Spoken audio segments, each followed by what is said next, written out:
Good morning everyone. আজকে সোমবার আর এখন বাজে সকাল 8টা। তো ঘুম থেকে উঠেই আমার যেটা কাজ সেটা হলো আমি আগে জানলাটা খুলি, কারণ বাইরের ওয়েদারটা কেমন আছে সেটা দেখাটা খুব জরুরি, কারণ এখন যা গরম।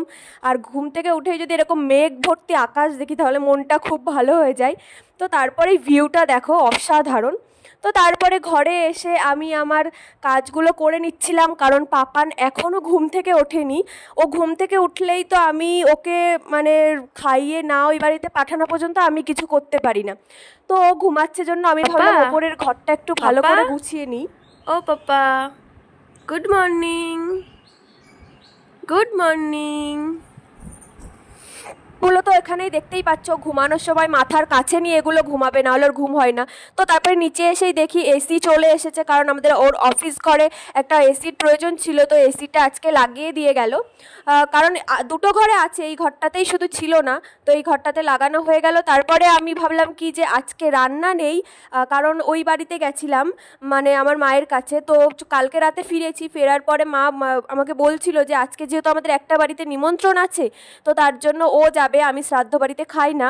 তো মা বলছিল যে আমার জন্য রান্না করে পাঠিয়ে দেবে। তো আমি ভাবলাম আমার যখন রান্নাটা নেই আমি আমার ঘরের কাজগুলো একটু ভালো করে করি। তারপরে এসি লাগানোর পর ঘরের কারেন্টের কাজ করেছে, তো তারপরে ঘরের অবস্থা খুবই খারাপ ছিল, মানে এত খারাপ ছিল আমার গোছাতে মনে হয় 2-3 ঘন্টা লেগে গেছে।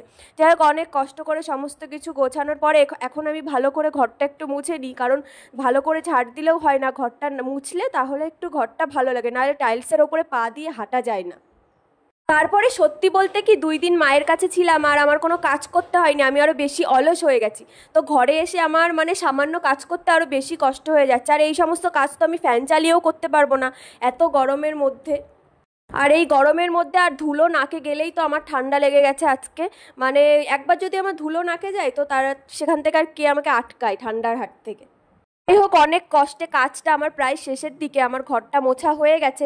এখন আমি এখানে পাপানের জন্য দুপুরের খাবার তৈরি করে নিচ্ছিলাম, তার জন্য সবজি কাটছিলাম। আর ও দেখছিলাম যে ও ফিরলো কিনা, কারণ ওকে তো আবার স্নান করাতে হবে, ওর টাইম হয়ে গেছে, সেই জন্যই দেখছিলাম যে ও আসছে কিনা। এখানে পাপানের খাবারটা বসিয়ে দিয়েছি।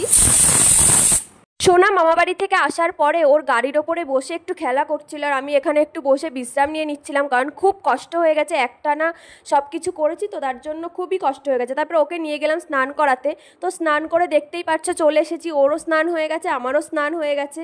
তো স্নান করার পরে তারপরে ওর বায়না, এখন ওকে ওপরের হোম থিয়েটারটা চালিয়ে দিতে হবে, ও এখন গান শুনবে, দেখো কি বলছে। তাই